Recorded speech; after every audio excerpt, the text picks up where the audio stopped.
मैंने सुना है कि सरकार बड़े दीन बंधु है, आपने इतने उनकी चरित्र लीलाएं सुनाई, कोई उनकी दीन बंधुता का चरित्र तो श्रवण करा दीजिए। भगवान कहने लगे, सुखदेव भगवान खूब याद दिलाया। परीक्षित, भगवान के एक सखा हैं जिनका नाम है सुदामा, और ये वही सुदामा हैं जो भगवान से जिनकी मित्रता कहाँ हुई है? उज्जैन में सांदीपनी मुनि के आश्रम में विद्या अध्ययन करते समय। और सुखदेव भगवान कहते हैं कि ये भगवान नाम नहीं लेते, कहते हैं कृष्णस्यासीत सखा कश्चित् ब्राह्मणो ब्रह्मवेत्तमः विरक्त इंद्रियार्थेषु प्रशांतात्मा जितेन्द्रियः। कैसे ब्राह्मण है? कृष्णस्यासीत सखा कश्चित्, भगवान कृष्ण के सखा हैं, मित्र हैं। आजकल की मित्रता कैसी होती है? और एक भगवान कृष्ण जी की और सुदामा जी की मित्रता है। और सुदामा जी कैसे? ब्राह्मणों ब्रह्म ज्ञानी हैं, प्रशांत आत्मा, जितेंद्रिय हैं। किसी ने पूछा क्या मतलब था जो कृष्ण सुदामा में इतना प्रेम था? समझ नहीं आती बात। क्या मतलब था जो कृष्ण और सुदामा में इतना प्रेम था? तो कहा मतलब ही तो नहीं था। प्रेम से बोलिए, मतलब ही तो नहीं था, इसलिए प्रेम था। ये ऐसा प्रेम जिसमें मतलब नहीं है, वही वास्तविक प्रेम है जिसमें कोई कारण ना हो, कोई स्वार्थ ना हो, कोई मतलब ना हो। और भगवान कृष्ण का और सुदामा जी का ऐसा ही प्रेम है। एक मित्रता वो भी है किनकी? राजा द्रुपद की और द्रोणाचार्य जी की, एक वो मित्रता। और एक जब भी मित्रता की बात आती है तो कहते हैं सुदामा कृष्ण हो क्या? अगर मित्रता की बात कहने को बात होती है तो उन्हीं का नाम लिया जाता। अरे इनकी तो कृष्ण सुदामा की जोड़ी है, हम लोग ऐसे ही कहते हैं। एक ये है मित्रता। और एक राजा द्रुपद की और द्रोणाचार्य की मित्रता थी। दोनों एक ही आश्रम में एक ही गुरु से पढ़े थे। लेकिन जिस समय राजा द्रुपद जो द्रौपदी जी के पिता हैं, जब वो पांचाल देश के राजा थे, उस समय जब द्रोणाचार्य जी एक गऊ का दान मांगने उनसे गए थे तो उन्होंने उन्हें अपमानित करके भगा दिया था। अपमानित, एक गऊ नहीं दी थी। और उस समय द्रोणाचार्य जी ने भी मन में संकल्प लिया था। और यही कारण है कि इसी उद्देश्य से पांडवों को उन्होंने पढ़ाया और अर्जुन से अपना बदला लिया है। प्रेम से बोलिए, एक ये मित्रता है। थे दोनों मित्र ही, लेकिन हम लोग उनकी कथा, कईयों को तो पता भी नहीं होगी ये कथा। प्रेम से बोलिए। लेकिन सुदामा जी की और कृष्ण की तो सबको ज्ञात होगी कथा। ये होती है मित्रता। देखो, पहले तो करो मत मित्रता। भगवान कहते हो करो तो फिर पूरा निभाओ, ऐसे मत करो आधा अधूरा। आप लोग हर चीज आधी अधूरी करो महाराज। तालियों बजाओ तो आधी अधूरी, कथा सुनो आधी अधूरी, करा करो तो भर के करा करो, नहीं तो मत करा करो। प्रेम से बोलो। एक बड़ी प्यारी कथा है ये इनकी। सुखदेव भगवान कहते हैं कि सुदामा जी जो निर्धन नहीं है, धन वास्तव में धन क्या है? संतों का धन क्या होता है?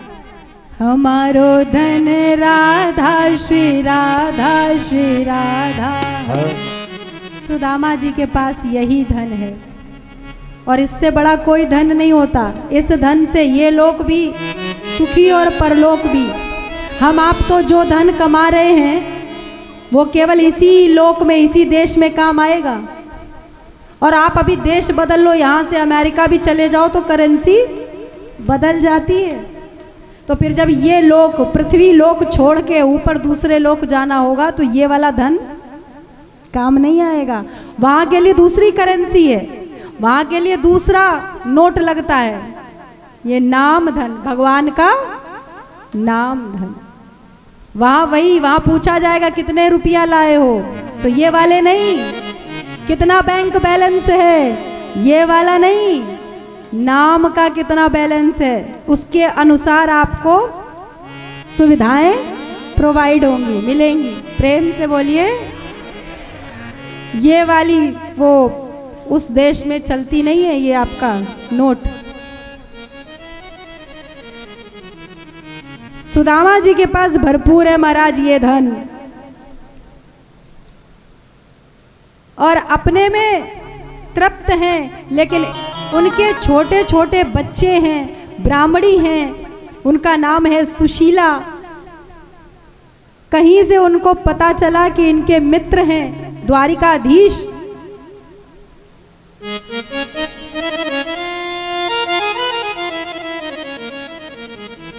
तो सुदामा जी की पत्नी ने सुदामा जी से कहा कि एक बार आप अपने मित्र से तो मिलाइए, दर्शन तो कर लीजिए। सुना है द्वारिकाधीश के बड़े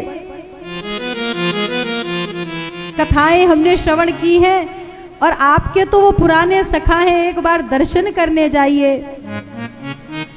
क्योंकि सुदामा जी मांगने के उद्देश्य से नहीं गए, वो मिलने के उद्देश्य से गए हैं कि अरे मेरे बचपन का यार है, बचपन का सखा है, मिलेंगे कितना अच्छा लगेगा। प्रेम से बोलिए। सुदामा जी को ये बात जची, निकले, और जब चलने लगे तो सुशीला जी ने पड़ोस से मांग मांग के चावल, जो अलग अलग घरों से, क्योंकि अब रोज कौन कहाँ तक दे, तो कई घरों से चावल मांगने पड़े, और एक जर्जर वस्त्र में बांध करके पोटली बना करके सुशीला जी ने सुदामा जी को दी है। और देते समय मन ही मन जो भी भाव किया हो, जो भी संदेश द्वारिकाधीश को पहुंचाना हो, उन चावलों में ही अपना भाव दिया और सुदामा जी को पकड़ा दिया सुशीला जी ने। कोई भी भेंट होती है, सामने वाला वो भेंट किस भाव से लाया है, वो भाव पहले पता चल जाता है। आपको कोई लाके कोई गिफ्ट दे तो आप गिफ्ट तो बाद में देखोगे, पहले आपको भाव पता चल जाएगा किस भाव से। प्रेम से बोलिए। और उस भाव में ही संदेश होता है। तो महाराज सुशीला जी ने भाव से बड़े वो पोटली सुदामा जी को पकड़ाई है। संदेश मन ही मन कहा है उस पोटली में, और सुदामा जी लेके चले हैं। पैरों में पनही नहीं है सुदामा जी के, चलते हैं मार्ग में कांटे चुभ रहे हैं, कंकड़ चुभ रहे हैं। चलते चलते सुदामा जी के पैरों में छाले पड़ गए हैं। मार्ग में एक जगह विश्राम किया, भगवान को भी दया आई, जब विश्राम करके उठे तो देखा द्वारिका में ही पहुंच गए हैं। भगवान ने पहुंचा दिया। पहुंच गए सुदामा जी, और वहां जाके कहते भैया ये द्वारिका कहाँ है? बोले भाई आप द्वारिका में ही खड़े हैं। अरे इतने बड़े बड़े महल, जो ही द्वारपाल ने देखा है, जाके संदेश दिया है, शीस पगान झगा तन पे, प्रभु जाने को आहे बसे के ही ग्रामा। धोती फटी सी लटी दुपटी, और पाय उपानही को नहीं श्यामा। फटी चिथड़ी धोती है, पैरों में पनही नहीं है। द्वार खड़ो द्विज दुर्बल एक, रहो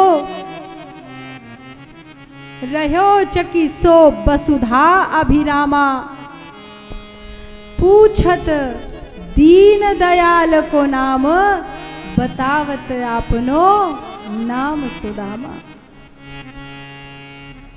जैसे ही ये वर्णन सुना है भगवान ने, समझ गए मेरा मित्र सुदामा आया है। भगवान बैठे थे सिंहासन पर, दौड़ पड़े।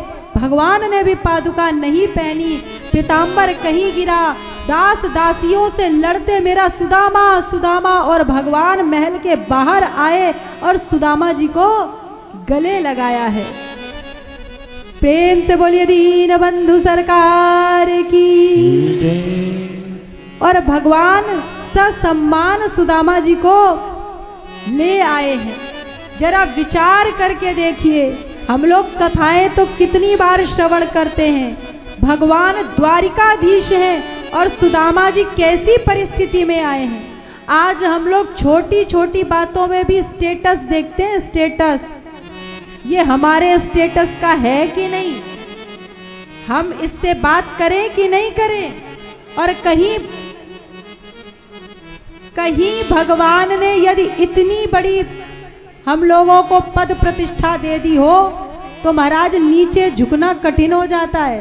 प्रेम से बोलिए राधे राधे। लेकिन हमारे श्री ठाकुर जी, सुनने में तो आपने कथा कई बार सुनी, लेकिन हम लोगों ने अपनाई कितनी। भगवान ने उस समय ये नहीं सोचा मैं द्वारिकाधीश हूं, मैं कैसे जाऊं, लोग क्या कहेंगे, ये इनका मित्र है। ये बात निश्चित है कि हम आप होते तो यही सोचते। प्रेम से बोलिए महाराज। कथा यदि श्रवण करते हैं तो शिक्षा लेनी चाहिए, हृदय कैसा होना चाहिए। भगवान ने कुछ नहीं सोचा, मेरा मित्र आया है, और कह के सब दास दासी अचंभित है कि ये कौन सा मित्र है, कहाँ का कौन आया जो भगवान ऐसे भागे हैं। ऐसे तो किसी के लिए नहीं दौड़ के जाते। सब बड़े आश्चर्य से कि देखें भगवान का कौन सा अतिथि है। और जब भगवान भीतर लाए, ला करके जहां अपना स्थान, जहां भगवान स्वयं बैठते थे, वहां सुदामा जी को बिठाया है और कहा जाके परात लाओ, जल लाओ, चरण प्रक्षालन करने के लिए। लेकिन जब तक आता आता तब तक नयनन उससे पगद होए। भगवान के नेत्रों के जल की धार रुकती नहीं। जिस समय सुदामा जी के पैरों के छाले विवाहियां देख रहे, रक्त रिस रहा है, कुछ तो भगवान ने अपने नाखूनों से निकाले, और जो नाखून से कांटे नहीं निकले तो दांत से निकाले भगवान ने। प्रेम से बोलिए ऐसे भगवान ऐसा प्रेम निभाते हैं, ऐसी मित्रता, जो संबंध भगवान से बनाओ भगवान भर के निभाते हैं महाराज, पूरा। महाराज भगवान ने अपने नेत्रों के जल से ही चरण प्रक्षालन कर दिया, बिठाया, उन्हें स्नान करवाया। उसके बाद और भगवान का के यहाँ का स्नान करने का तो महाराज तरीका भी बड़ा है, बड़े लोग, बड़ा तरीका। भगवान का जो स्नान करने का सरोवर इतना बड़ा कि पूरे 16,108 महल के दरवाजे उसी सरोवर में खुलते हैं। सुदामा जी को कहा जाओ स्नान करवाओ। सब दासियां एक एक दरवाजे से आ रही हैं। अब सुदामा जी और कहाँ 16,108 रानियों की दासियां, 16,108 रानियां स्वयं, एक और 2 दासी।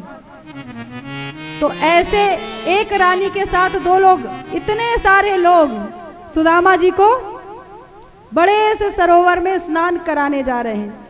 और क्या लेके आए, कोई तो अंगराग लेके आई है, कोई दही, कोई दूध, कोई शहद। महाराज साबुन से नहीं नहाते, ये तो आप लोग हो। प्रेम से बोलिए भगवान के यहाँ तो यही चलता है। अब सुदामा जी देखें बड़ा वैभव, महाराज खूब अच्छे से मालिश। अब सुदामा जी पतले एकदम दुबले, और इतने अच्छे से उनको स्नान करवाया, और इतने आधे लोग तो रह ही गए, करा ही नहीं पाए। सुदामा जी सोचे कि बड़ी भारी व्यवस्था है कन्हैया के यहाँ, बोले अभी तो कुछ नहीं, अभी भोजन। और जब भोजन कक्ष में गए महाराज 16,108 थाल। सुदामा जी ने कहा हम भोजन कैसे करेंगे, इतना भोजन। भगवान बोले आप सबसे एक एक ग्रास ले लो, सब प्रसाद ले लेंगे। पवाया और फिर आपस में भगवान कृष्ण और सुदामा जी बचपन की वार्ता करते, याद है वो बात, याद है। और कह के खूब ताली बजा के हंसते। इसी बीच रुक्मिणी मैया ने कहा कि प्रभु ये उसी ब्राह्मण कुल के हैं जिस ब्राह्मण कुल के भृगु ऋषि थे, जिन्होंने आपके छाती पे लात मारी थी। प्रेम से बोलिए। तो आज भगवान ने भी जवाब दे दिया। भगवान ने कहा रुक्मिणी आज इन्हीं के कारण तुम महारानी द्वारिका की बन के बैठी हो, ये ही सुदामा ही कारण है। और फिर बताया कि जिस समय विद्या अध्ययन कर रहे थे उस समय एक महान गरीब ब्राह्मण थे, उनको कई दिन से भोजन नहीं मिला। और जब एक दिन किसी तरीके से भोजन में किसी ने उनको चने की पोटली भिक्षा में दे दी, वो चने की पोटली ऐसे दबा दुबका के ला रहे थे क्योंकि कई दिनों बाद भोजन मिला था। तो चोरों ने सोचा कि लगता है धन है अमूल्य, उनसे वो पोटली छीनी और छीन के भागे। तो उन ब्राह्मण देवता ने श्राप दे दिया, क्योंकि वो कई दिन के भूखे थे, कि जो इस पोटली के चने को खाएगा वो मुझसे भी अधिक दरिद्र हो जाएगा। प्रेम से बोलिए।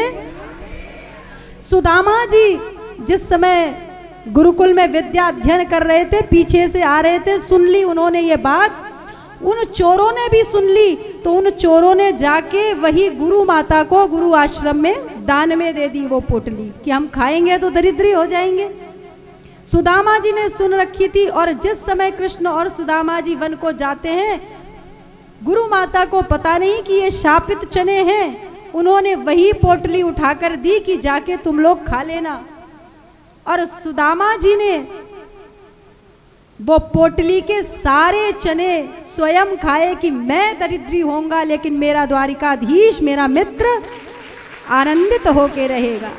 बोले रुक्मिणी आज जो तुम महारानी बनी हो वो इन्हीं की वजह से हो, इन्हीं के कारण हो। और फिर महाराज आपस में वार्ता करते खूब सेवा की सुदामा जी की, और पूछा कि मेरी भाभी ने कुछ दिया नहीं क्या, विवाह तो आपका हो गया है। बोले हाँ भाभी ने अवश्य कुछ भिजवाया होगा मेरे लिए। और सुदामा जी ने वो पोटली छुपा रखी थी, और ज्यों ही कन्हैया ने कही तो तुरंत लेके अपने बगल में दबा ली कि कहीं ढूंढ ना ले। और ज्यों ही बगल में दबाई, कन्हैया ने पूछा क्या है क्या है, कुछ नहीं कुछ नहीं। और भगवान ने बगल से निकाली और कहा आहा मेरी भाभी ने मेरे लिए इतनी प्रेम भरी भेंट भेजी और आपने छुपा के रखी है। तुरंत एक मुट्ठी चावल, एक मुट्ठी तंदुल निकाले और पा लिया। और उसी समय मन ही मन भगवान ने सम्राट की संपत्ति सुदामा जी को प्रदान करी, पहली मुट्ठी में ही। दूसरी पाई त्रिलोक की संपत्ति मन ही मन प्रदान कर दी। और तीसरे में रुक्मिणी जी ने हाथ पकड़ लिया कि प्रभु सब कुछ दान दे दोगे तो हम कहाँ रहेंगे। मानो कहती है कच्चे चावल है, पेट दर्द हो जाएगा। मानो कहती है कि प्रसाद हम सबको भी बांट दो, अकेले अकेले पाओगे क्या। प्रेम से बोलिए। जो भी भाव रहा हो रुक्मिणी मैया का, उन्होंने हाथ पकड़ लिए। और फिर सुदामा जी को पता नहीं चला कि क्या दिया भगवान ने। यह है भगवान के देने का तरीका। भगवान सिखाते हैं कि दिया कैसे जाता है। हम आप दिखा दिखा के देते हैं प्रतिष्ठा के लिए। हम लोगों के हर कार्य में दर्शन कम प्रदर्शन अधिक होता है। प्रेम से बोलिए। और भगवान के कार्य में प्रदर्शन कम दर्शन अधिक होता है। महाराज भगवान ने ऐसा दिया कि कोई जान नहीं पाया, स्वयं सुदामा जी भी नहीं जान पाए। और वर्णन आता है कि सुदामा जी वहां पे रुके, 1.25 महीना राम कथा सुनाई। और भगवान का परिवार इतना बड़ा है कि श्रोताओं को बुलाने की बाहर से आवश्यकता है नहीं। और फिर जब महाराज चले हैं, चलने लगे जब सुदामा जी, तो अब भगवान ने कहा, सखा तुम जैसे आए थे वैसे ये जो पन्ही पहने हो ना, ये जरा। रुक्मिणी जी मन में सोच रही कि अभी तो इनका इतने दिन आतिथ्य सत्कार किया और अब जो पन्ही भी पहन के जा रहे हैं वो भी उतरवाए ले रहे हैं भगवान। मानो भगवान कह रहे हैं रुक्मिणी जी से भाव भाव में कि इनके चरणों से पूरी द्वारिका पवित्र होने दो। जब ये पूरी द्वारिका में बिना चरण पादुका के चलेंगे तो पूरी द्वारिका पवित्र हो जाएगी। भगवान का भाव किसी को समझ नहीं आता। लीला इतनी विचित्र होती है कि दिखने में लगता है कि बताओ, जा रहे थे और चरण पादुका भी ले ली। जैसे दो महात्मा झगड़ा कर रहे थे आपस में, भिक्षा मिली थी और भिक्षा में चावल मिले थे। तो दो महात्मा झगड़ा कर रहे थे। एक महात्मा बोल रहा था मैं खाऊंगा ये चावल, दूसरे बोले मैं खाऊंगा। तो हमारे आपके जैसे लोग, एक बोला कैसे महात्मा हो तुम लोग, बताओ महात्मा हो के झगड़ा करते हो, वो भी चावल के लिए। तो महात्मा बोले इसको खांसी है, यदि ये चावल खाएगा तो इसकी खांसी और बढ़ जाएगी। दूसरे महात्मा बोले इसको बुखार है बहुत तेज, ये चावल खाएगा तो इसका। अब दिखने में तो यही आ रहा था महात्मा झगड़ रहे हैं चावल के लिए, लेकिन वास्तव में उसके मूल में बात कुछ और थी। दिखने में ऐसा ही लग रहा था। तो ऐसे ही भगवान की जो क्रिया थी बड़ी अटपटी सी। तब भगवान ने रुक्मिणी जी को समझाया कि इनके चलने से पूरा द्वारिका पवित्र होगी। पूरा राजमहल तो इतने दिन घूम घूम के हो ही गया। और फिर चलते चलते सुदामा जी पीछे मुड़ते, कहते भैया और कुछ तो नहीं। भगवान बोले हाँ हाँ हाँ याद आया, क्या? अरे मेरी भाभी से जरा राम राम कह दीजो। सुदामा जी बोले ठीक है राम राम कह देंगे। अरे भैया वो जो पटका है मेरा, भगवान ने अपना पटका पीताम्बर, भगवान ने कहा वो तो दे दो। वो भी ले लियो महाराज, प्रेम से बोलिए। और सुदामा जी क्या विचार कर रहे हैं? क्वाहम दरिद्रः पापीयान् क्व कृष्णः श्रीनिकेतनः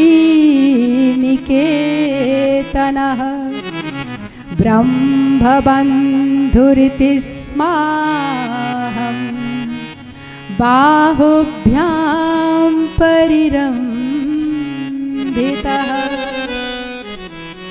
अरे इतना ही बहुत है कि इतने दिन इतने आदर सत्कार से रखा, और क्योंकि सुदामा जी को कुछ चाहिए भी नहीं, मन ही मन कहते हैं मुझे कृष्ण ने इसलिए नहीं दिया ताकि कहीं मेरी मति भ्रष्ट ना हो जाए, मैं भगवान के नाम से विलग ना हो जाऊं, इसलिए मेरे भले के लिए उन्होंने कुछ नहीं दिया। ये विचार करते हुए सुदामा जी वापस आ रहे हैं। और जब वापस आए तो क्या देखते हैं? जो एक झोपड़ी थी वो भी गायब है। बोले राम राम, वहां गए क्या कि एक मेरी छोटी सी झोपड़ी थी, मेरी पत्नी थी, सब गायब हो गए, कहाँ गए? तो महाराज थोड़ी देर में स्वर सुनाई पड़ा, महाराजा धीराज कहाँ के? और फिर सुदामा जी की महारानी पधार रही हैं। अब भगवान ने, सुदामा जी ने सोचा कोई सुदामा नाम के राजा आ गए लगता है, और उनकी पत्नी आरती का थाल लेके आरती कर रही। तो सुदामा जी इधर उधर किसको आरती कर रही, कहाँ क्या? अब महाराज जब धन आए तो थोड़ी सेहत भी बनती है, प्रेम से बोलिए। अब सुदामा जी की पत्नी की तो महाराज रंग बदल गए, सुदामा जी पहचान ही नहीं पा रहे मेरी पत्नी है। प्रेम से बोलिए। फिर उन्होंने कहा, अरे स्वामी मैं ही। अरे तुम महारानी? हाँ, ये आपके ही मित्र का सब चमत्कार है। और फिर सुदामा जी तुरंत गए हैं, कहाँ है श्री ठाकुर जी का इस महल में मंदिर कहाँ है, और वहां जाके साष्टांग दंडवत किया। शेष जीवन भगवान के नाम जप में ही व्यतीत किया है। बोलिए भक्तवत्सल भगवान की, दीन बंधु सरकार की। सुखदेव भगवान ने बड़ी प्यारी कथा सुनाई। भगवान ने मन ही मन सुदामा जी को कुबेर का खजाना दे दिया। सुदामा जी जान भी नहीं पाए।